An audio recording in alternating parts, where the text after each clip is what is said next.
magnifique réception. Les discours sont longs, donc je vais être bref. Donc je vous souhaite de passer un excellent moment, puis je donne la parole à Maurice. Voilà. Et merci encore pour votre présence nombreuse.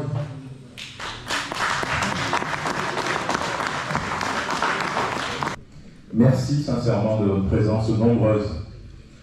Permettez-moi simplement d'excuser Monsieur le Préfet Marc Chapuis, qui est retenu sur Paris et représenté ce jour par Dominique Sceau, sous-préfet de notre arrondissement. Ce n'est pas un grand, mais c'est un immense plaisir de vous accueillir. Aujourd'hui, dans la commune siège de notre interco, Saint-André-les-Alpes, à l'occasion de cette étape de construction d'un projet si important pour notre jeune communauté de communes. Et ce n'est pas un hasard si je vous parle d'étape, car qui aurait dit en 2017, et vous pouvez en être témoin, il y a à peine 8 ans, alors même que chacun d'entre nous tentait par tous les moyens de récuser la fusion de nos 5 intercos historiques, que nous construirions aujourd'hui une maison commune pour notre intercommunalité, sur des principes de solidarité, d'équité, d'équilibre géographique et avec la volonté intangible d'aller vers les habitants. Nous avons, durant ces quelques années, alors Serge Prato, et puis moi-même ensuite, mais aussi chacun d'entre vous, contribué activement à façonner une trajectoire commune. Au-delà de nos vallées, de nos différences, des besoins et des ambitions communes ont émergé. Une gouvernance partagée s'est mise en œuvre, un projet de territoire a été défini à travers le SCOT, des réponses ont été apportées sur le terrain aux problématiques identifiées, des projets historiques sont devenus des réalités, et nous avons assumé collectivement nos passés pour construire notre avenir. Cette maison de l'intercommunalité que nous édifions aujourd'hui, après plusieurs votes unanimes en conseil communautaire, en marque donc une nouvelle étape majeure. Nous la construisons ici, à Saint-André-les-Alpes, siège de notre interco, tel que nous l'avions choisi collectivement, au centre névralgique et géographique, bien sûr, de nos vallées. Ce projet permettra aussi de renvoyer l'ascenseur à la commune, mon cher Serge, après plus de 8 ans de mise à disposition incessante de la salle polyvalente dans laquelle nous sommes, la salle du conseil municipal aussi, pour nos commissions, nos réunions, nos conférences, nos bureaux, ou encore les conseils communautaires. En positionnant ce projet en cœur de la ville, nous l'inscrivons également dans la stratégie Petite Ville de demain, participant à la dynamisation du cœur de village et des commerces en regroupant de nombreux emplois sur ce site, le siège de l'Interco après la des Sports. Comme vous l'a présenté Hervé Meyer, l'architecte, seront concentrés ici les espaces administratifs du siège d'une part et une salle intercommunale à vocation culturelle de l'autre. Dans l'espace administratif, la majorité des bureaux seront non affectés afin de s'adapter à la flexibilité des nouvelles organisations du travail, notamment le télétravail, mais le temps partiel et les semaines aménagées. Et dans la salle à vocation culturelle, nous pourrons accueillir des événements du Théâtre Durance, les programmations culturelles de la communauté de communes, mais aussi de ses partenaires. Mais nous y organiserons aussi de façon moins prosaïque, certes, nos conseils communautaires. Au-delà de ces fonctionnalités et ces différentes destinations, ce projet construit avant tout comme une vitrine de l'ambition environnementale qui est la nôtre. Sobriété foncière et énergétique, préservation de la ressource en eau, gestion des biodéchets, confort thermique et luminosité naturelle. Matériaux biosourcés, nous avons souhaité investir chacun de ces domaines pour que l'engagement écologique du territoire trouve ici toute sa résonance.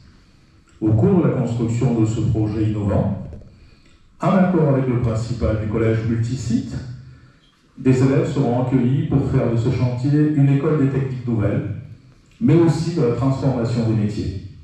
Cela permettra de faire découvrir la richesse et l'évolution des métiers de l'artisanat et de la construction, car ici se construit le siège de notre territoire, mais aussi une vitrine de ce que nous sommes en mesure de faire pour l'avenir de notre planète et nos générations futures. Alors vous allez me dire, certes, et la sobriété financière. Avant que la question ne vienne, je vais y répondre. Oui. Eh bien, nous l'avons intégré tout autant dans cette démarche. Tout d'abord en privilégiant des choix d'investissement qui permettront une plus grande sobriété des charges de fonctionnement à l'avenir.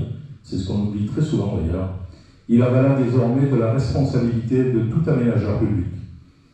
Cette opération est chiffrée à 3 523 853 € aujourd'hui, mais elle bénéficie d'un soutien massif de nos partenaires. Et le qualificatif n'est pas exagéré. 350 000 € de la part du département des Alpes-de-Haute-Provence, et bien, au titre du contrat départemental de solidarité territoriale, fléché sur l'investissement relatif à la salle à vocation culturelle. Merci vivement Eliane. 660 000 € de la région Sud, Provence-Alpes-Côte d'Azur, au titre du contrat Nos Territoires d'abord. Merci très sincèrement David, de ton engagement et de ton soutien. Et parole donnée, parole tenue. Et je veux le dire ici. Merci beaucoup. 700 000 € de l'État au titre d'un cocktail DETR et DECIL dont nous ne pouvons que vous remercier, monsieur le sous-préfet. Merci beaucoup. Donc vous voyez un coût des subventions, un accompagnement de nos partenaires. L'autofinancement de cette opération correspond peu ou prou à l'annuité d'emprunt au loyer qui est le nôtre dans les locaux que nous louons pour nos agents. Nous sommes effectivement en location actuellement. Nous nous sommes engagés lors du vote du compte financier unique 2024 et du budget 2025 à ce que ce projet soit neutre sur les finances intercommunales, et ce sera le cas. Précisons d'ailleurs que tout cela a été rendu possible grâce à l'attention que nous avons portée collectivement à la gestion de nos budgets durant tout ce mandat. Sur les 5 dernières années, notre capacité d'autofinancement brut a été triplée et la part de notre autofinancement mobilisé pour le remboursement du capital de la dette a été divisée par 4. Nous affichons aujourd'hui un taux d'épargne brut à plus de 27%, 7 points au-dessus de la moyenne des établissements publics de coopération intercommunale au niveau national, et une capacité de désendettement inférieure à 2 ans. Et c'est bien finalement cette gestion financière rigoureuse de nos dépenses de fonctionnement qui nous permet aujourd'hui de positionner notre interco dans un rôle d'aménageur du territoire. Et ce, bien au-delà de ce projet, avec les mises en service récentes de la halle des sports intercommunale de Saint-André, je vous en parlais, de la salle multi-activité intercommunale de Barème, de l'atelier de transformation végétale à la note, ou encore la construction en cours des 6 ateliers relais pour accueillir des artisans, mais aussi le lancement de la construction de la halle des sports intercommunale à la note, ou encore l'ambitieuse opération programmée d'amélioration de l'habitat actuellement en cours sur tout le territoire. Je souhaitais vous donner tous ces éléments qui me permettent de dire cette bonne santé de la communauté de communes, mais de dire aussi de cette solidarité des élus que vous êtes. Et je souhaitais le souligner parce que ça, on l'a fait ensemble. Et on l'a fait unanimement. Et on l'a fait collectivement, et c'est important. J'avais rappelé que notre intercommunalité, bien que modeste par sa population, est ambitieuse par sa détermination. J'ai plaisir à vous partager à cet effet, et j'en aurai conclu, cette citation de Tahseen Ferhat, qui dit que l'audace ouvre les portes, que l'ambition franchit, car oser sans viser n'est que témérité, tandis qu'aspirer sans agir n'est qu'un rêve inachevé. Je vous remercie. C'est toujours un réel plaisir pour moi de venir dans cette communauté de communes. Alors, tu as parlé d'ambition, tu as parlé d'une communauté de communes ambitieuse. Effectivement, je confirme, parce que la CCAPV est celle qui est la plus consommatrice de ces enveloppes dans le cadre des contrats, et vous êtes toujours en plus avec un temps d'avance. Vos dossiers sont prêts, ils sont déposés toujours dans les temps, et donc du coup, vous consommez votre enveloppe, ce qui n'est pas forcément le cas partout. Donc vraiment, je tiens à le dire parce que c'est important que l'on sache aussi que si on n'a pas d'ambition, on ne peut pas faire avancer les choses, et là chez vous, ce n'est pas le cas. Donc je me tiens ici devant vous pour cette, alors non pas cette première pierre, mais ce premier coup de marteau, ça sera dans l'esprit de tous. et je suis ravie d'être là parce que je crois que ça va compléter effectivement ce qui existe déjà sur cette place. Et je pense que, alors vous le savez, le département, lui, n'est présent à vos côtés que pour la salle culturelle. Mais je pense qu'avoir le siège de la communauté et la salle culturelle dans un lieu très proche et au cœur du village de Saint-André, ça me semble effectivement une excellente chose. Force est de constater qu'effectivement les locaux que vous occupez aujourd'hui ne sont plus vraiment adaptés et que vous avez choisi de construire avec, j'ai bien entendu, l'équivalent d'un autofinancement qui correspond sensiblement à votre loyer. Donc du coup, pour vous, c'est une opération quasiment blanche et ça mérite aussi d'être souligné.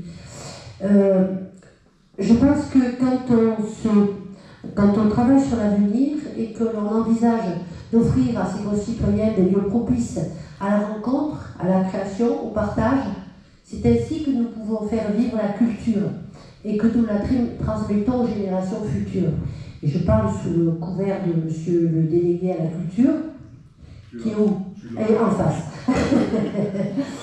On est en train de travailler sur le schéma des arts et de la culture qui sera donc adopté à la prochaine session. Et je crois que là, vous avez effectivement un lieu privilégié.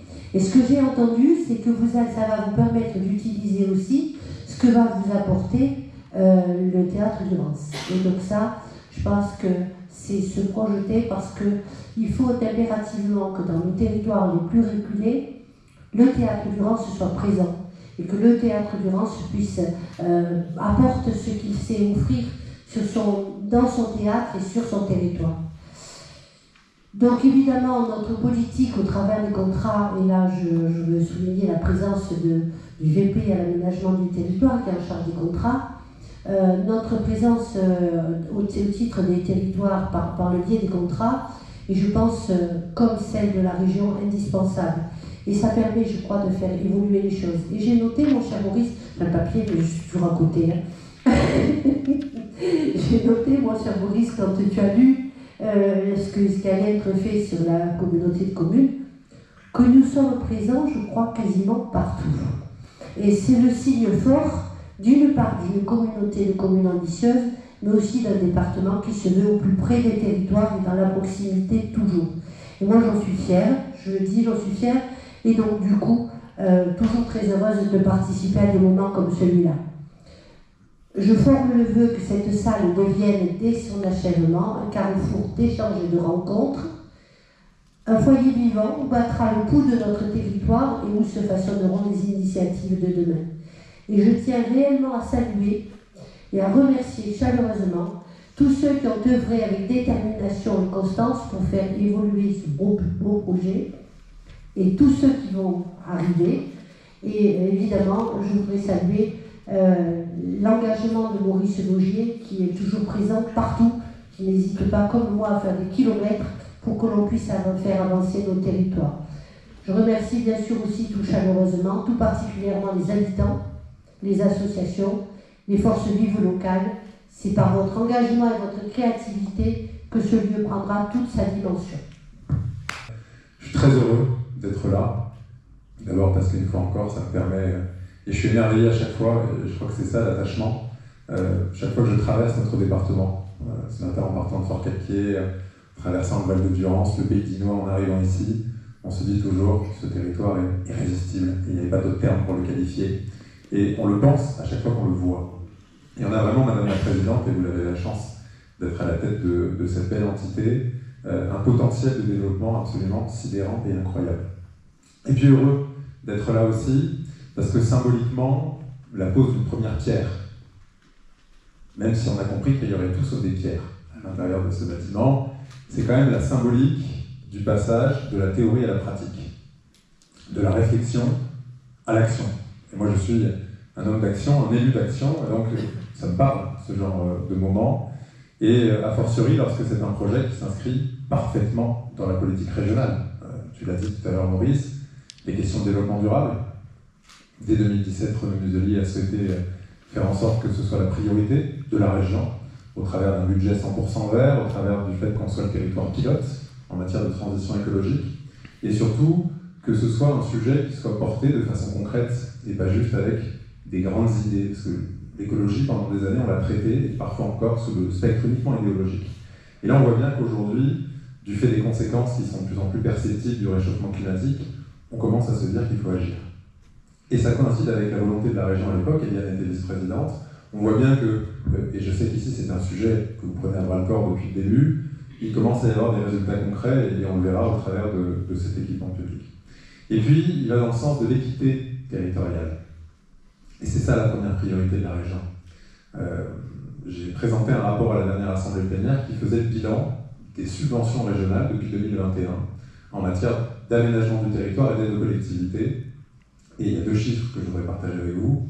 Le premier, c'est que 45% des subventions régionales sont allées à 3 départements. Le 04, le 05 et le 84, donc les plus ruraux, alors qu'ils ne représentent que 17% de la population.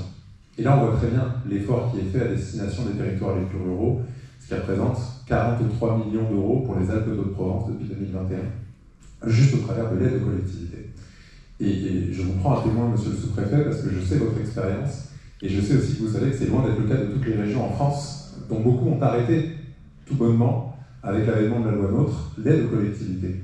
Et on voit bien, sur un projet comme celui-là, d'abord que l'État et les deux collectivités majeures sont présentes et arrivent à chasser en meute et rendent ce projet possible.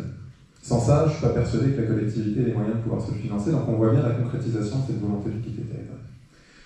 Alors ce projet, il a des vertus, on l'a vu tout à l'heure, architectural, bravo pour ce beau travail, il est parfaitement intégré dans son environnement, avec l'utilisation de matériaux locaux, en tout cas qui ont une consonance locale, le bois, la terre pour les briques, la paille.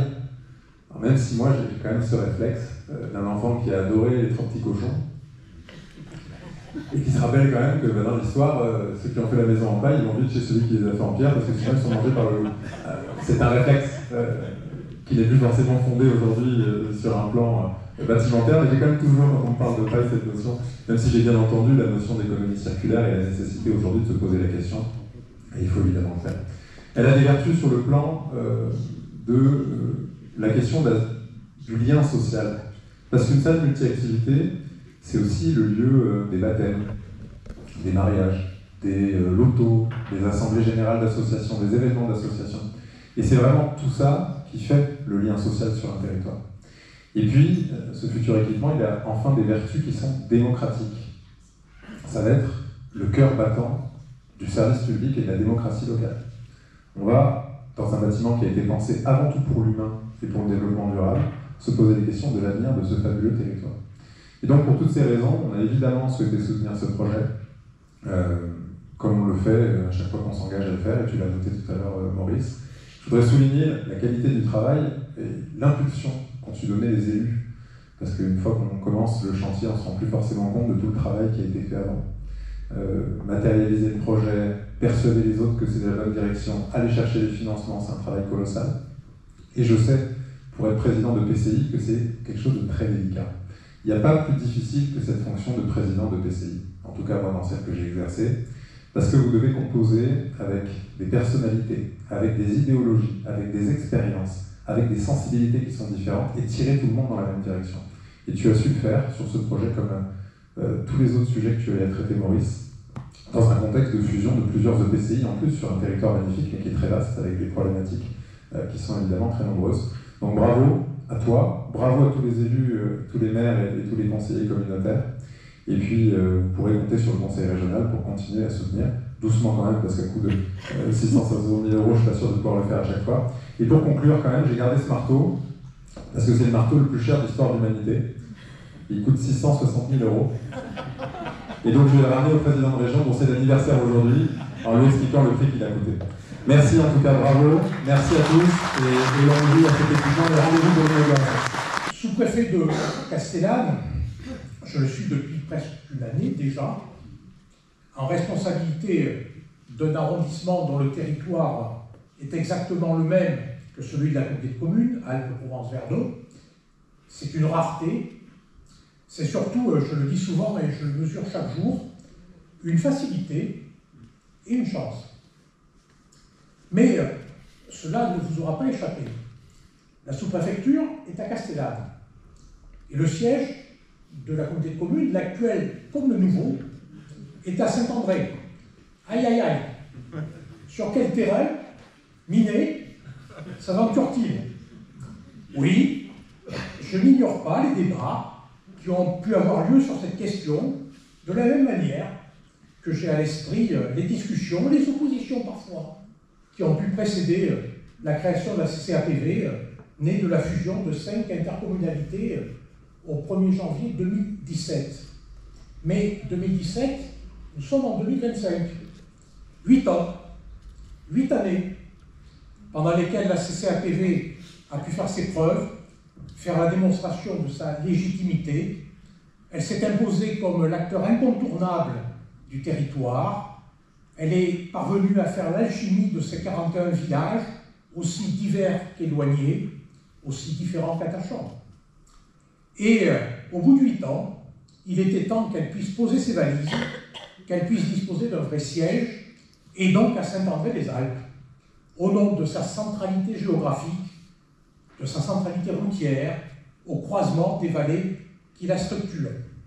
Car la question pouvait se poser. La communauté de communes, depuis 2017, avait bien un siège. Fallait-il vraiment qu'elle en construise un nouveau? Fallait-il qu'elle investisse, comme le président l'a rappelé, 3,5 millions TTC, un peu plus de 2,8 millions d'euros hors taxes pour cela? Dans une intercommunalité qui s'appelle aussi, ne l'oublions pas, Source de Lumière, comme l'espace du même nom, Madame la Présidente du Conseil départemental, Monsieur le maire d'Alos, la réponse coule de source.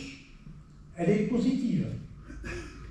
Oui, il fallait un nouveau siège à la CAPV, ne serait-ce d'abord que pour des raisons logistiques. Le siège actuel est implanté, vous l'avez dit, dans des locaux privés, qui sont loués, qui sont exigus, qui sont inadaptés, dans une zone d'activité en périphérie de la commune. Il était en conséquence nécessaire de ramener le siège en centre-bourg, à proximité des autres services publics, de la mairie, de la maison France Service, du centre médico-social du département, ainsi que aussi à proximité des commerces. Je rappelle que ce choix d'implantation en cœur de village s'inscrit pleinement dans le programme Petite Ville de demain, initié par l'État, que Saint-André-les-Alpes, monsieur le maire, a été retenu comme Petite Ville de demain, au même titre sur le territoire que Castellane ou Canotte. Mais au-delà de cette nouvelle localisation, le choix de se doter d'un siège qui en soit véritablement un répond surtout à une nécessité d'organisation du travail qui est elle-même le fruit d'un lent et long processus d'intégration qui trouve aujourd'hui une forme d'aboutissement, première pierre, premier bois, au terme et non au commencement d'un chemin qui ne fut pas de tout repos, car, pour paraphraser un ancien Premier ministre de feu Jacques Chirac, en l'occurrence Jean-Pierre Raffarin, contrairement à son Poitou natal, dans nos montagnes de Haute-Provence, la route n'est pas droite, mais la pente, elle est bien raide. En effet, après désormais 8 années de fonctionnement, une période d'adaptation et d'appropriation d'un périmètre inédit qui a pu à l'époque apparaître comme imposé, est venu le temps du développement et de la structuration.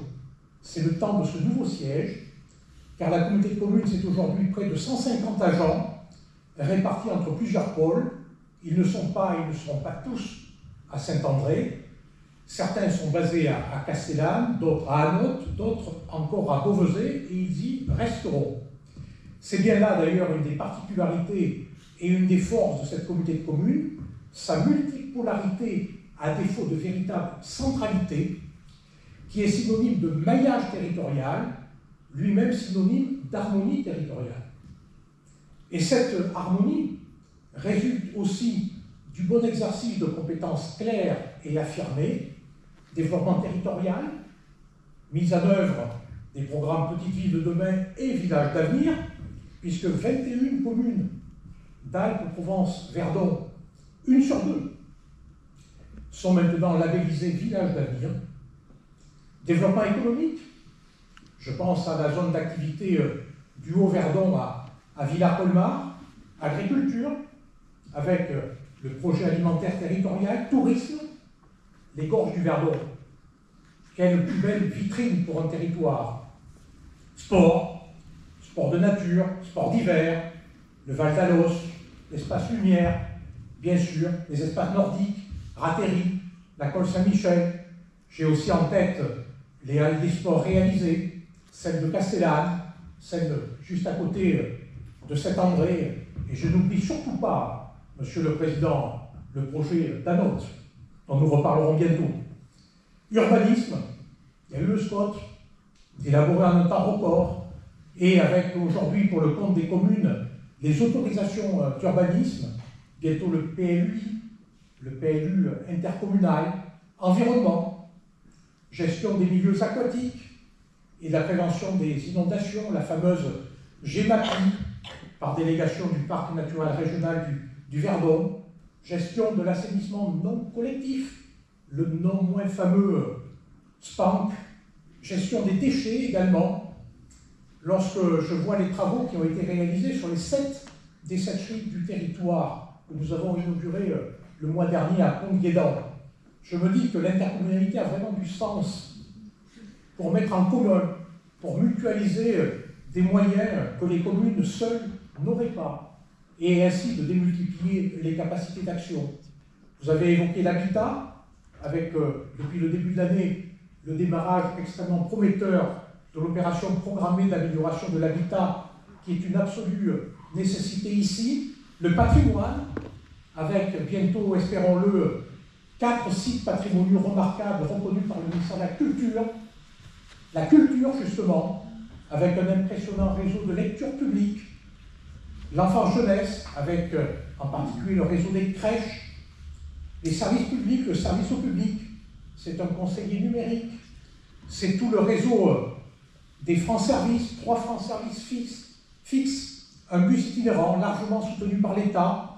D'ailleurs, j'annonce à cet égard que la dotation de l'État pour 2025, pour chaque franc-service, passera de 40 à 45 000 euros, plus un bonus ruralité qui passe de 5 000 euros en 2024 à 10 000 euros en 2025, et cela vaut pour toutes les francs-services du département, même celles de Nîmes ou de Banos ou de Forcalquier, Monsieur le maire président.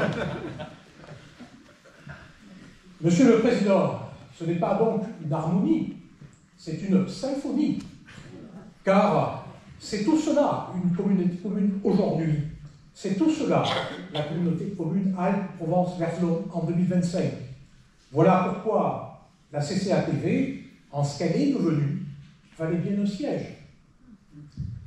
Voilà pourquoi également l'État a souhaité accompagner fortement ce projet de nouveau siège de la CCATV. D'autant plus fortement que ce siège sera plus qu'un siège. Un siège qui est plus qu'un siège. Voilà ce que sera ce nouvel équipement au centre de Saint-André-les-Alpes, au centre de la communauté de communes. Adossé au siège administratif de la collectivité, s'appuiera en effet une salle communale dite multifonction, au sens où elle pourra accueillir différents événements culturels, spectacles, conférences, manifestations de nature associative, rencontres institutionnelles, et également la réunion des instances communautaires. Cette salle disposera pour ce faire de loges pour les artistes, d'un espace traiteur pour la confection des repas, de rangements importants, et il sera possible d'y accéder, si j'ai bien compris, soit par un accès extérieur indépendant, soit par le rôle d'accueil commun aux 2 bâtiments. C'est certainement cet équipement-là qui a fait la différence, avec une jauge de 100 places assises en configuration réunion et de 250 places assises en format spectacle ou conférence. Il complétera l'offre d'accueil sur un territoire qui a été jusqu'alors dépourvu, les salles communales ne pouvant pas répondre à l'organisation d'événements d'ampleur en termes de capacité ou surtout de fonctionnalité. Mais outre la dimension culturelle, c'est bien l'attractivité de toute cette partie du département qui s'en trouvera renforcée, ainsi que l'appropriation de la communauté de communes par ses habitants. La salle culturelle multifonction répondra de la sorte à la fois à un manque et aussi à un besoin. Si cet équipement a fait la différence en convainquant les financeurs, à commencer par l'État, ce n'est pas le seul élément déterminant dans la prise de décision publique de soutenir ce projet. Il y a également toute une dimension écologique et d'exemplarité environnementale dans la démarche de ces concepteurs, qu'ils en soient ici félicités, en particulier le maître d'œuvre, l'architecte qui nous a présenté le projet tout à l'heure. Le dossier de presse qui a été produit par l'excellent service de la communication de la CCAPV pour accompagner cette pose de premier poids est particulièrement éloquent et exhaustif dans son registre, puisque à peu près tout y passe.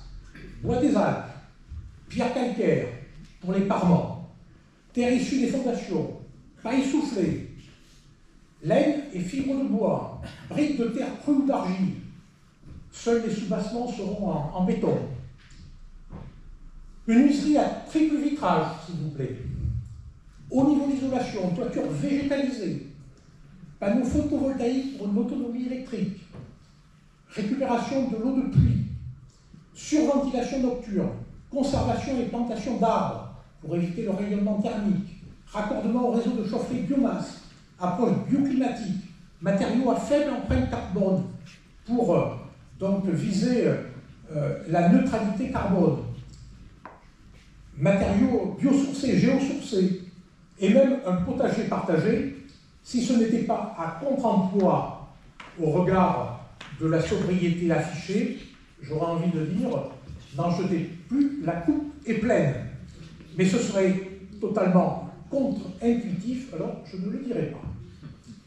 Ce qui est certain en revanche, c'est que ce bâtiment est parfaitement bien armé pour faire face aux enjeux du réchauffement climatique, et j'ai pu dire qu'il cochait toutes les cases de la démarche, non pas E égale MC2 du célèbre Albert Einstein, mais EMC2B comme énergie, matière, carbone, climat et biodiversité. Je peux donc valablement dire CQFD. CQFD. La démonstration est faite à la fois de la conformité au plan climat de la région sud, Monsieur le Président, et aux politiques prioritaires de l'État dans le département comme au plan national, qu'il s'agisse de la transition énergétique ou environnementale ou de l'accessibilité aux services publics. CQFD, la preuve, celle-là restait à faire, mais elle est faite. L'État a accordé au total 700 000 €, cher le marteau, 700 000 € à ce projet, selon un montage aussi habile que pertinent,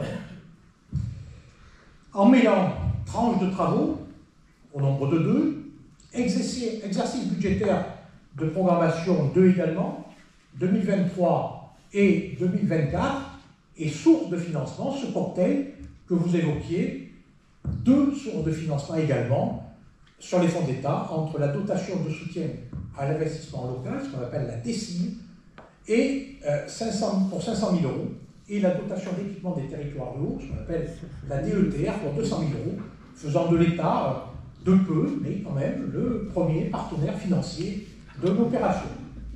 On fera mieux la prochaine fois. 700 000 € sur 2,8 millions hors taxes, cela fait 25%, avec des aides de la région et du département. Le reste à charge de la communauté de communes est limité à 1,1 million € hors taxes, mais cela fait quand même presque 40%. À tous ceux que ces chiffres pourraient effrayer, à tous qui diraient que d'argent dépensé, que d'argent, à tous les détracteurs, à tous les contempteurs de la dépense publique locale, je crois que nous pouvons collectivement répondre, nous les financeurs, heureusement qu'il y a l'investissement public pour soutenir la croissance économique. Heureusement qu'il y a l'investissement public local, car l'investissement porté par les collectivités locales représente nettement plus de la moitié du total de l'investissement public. Il faut parfois rappeler, notamment en ces temps, quelques vérités simples. Et à tous ceux qui diraient que de fonctionnaires, près de 150 pour une petite, entre guillemets, intercommunalité comme celle-là, souvent d'ailleurs les mêmes que ceux qui se plaignent du recul des services publics. Nous pouvons aussi répondre, heureusement, qu'il reste un service public de proximité comme celui-là, qui a fait du aller vers son leitmotiv, sa ligne de force. Heureusement, en particulier en milieu rural, qu'il y a des collectivités locales comme ces communautés de communes, comme bien sûr toujours les communes, qui ont, y compris, pris le relais de l'État, lorsque l'État a cessé de remplir certaines missions pour se recentrer, pour se réorganiser, car les besoins et les attentes de nos concitoyens, eux, sont demeurés, voire augmentés, et il faut bien encore, à l'ère du numérique triomphant, des femmes et des hommes pour y répondre. C'est cela, la noblesse de l'action publique. C'est cela, la noblesse de l'action publique locale. La CCAPV, donc, vaut bien un siège. Et il était important aujourd'hui, en ces temps de conclave, de porter ce siège sur les fonds baptismaux, en scellant symboliquement, non pas cette première pierre, mais cette première poutre, si je puis dire, non pas pour poser un acte de naissance. Depuis 2017, la communauté de communes n'en est plus là, mais plus comme un véritable baptême, une forme d'avènement à la vie, une vie libre, une vie de plein exercice de ses compétences que ce nouveau siège permettra, une vie à la vue des habitants et tournée vers les habitants, tournée vers le territoire auquel elle pourra pleinement s'identifier. Le territoire de la CCAPV, CA comme Alpes, et il y aura dans ce bâtiment, nous l'avons vu, du bois des Alpes, CP comme Provence, et nous sommes ici au cœur de la Haute-Provence, et puis CV comme Verdon, ligne de vie de ce pays, de ses sources au débouché de ses grandes gorges. Je suis fier d'être le sous-préfet du Verdon. C'est aussi la Vaille, c'est aussi le Var, les 3 V, c'est aussi l'As, les 3 As. Et puis, c'est un pays qui s'appelle source de lumière. Tout ici, dans ce futur bâtiment, siège donc des sources de lumière, respirera la clarté et la lumière. Ici, au siège de la CCAPV, la lumière prendra sa source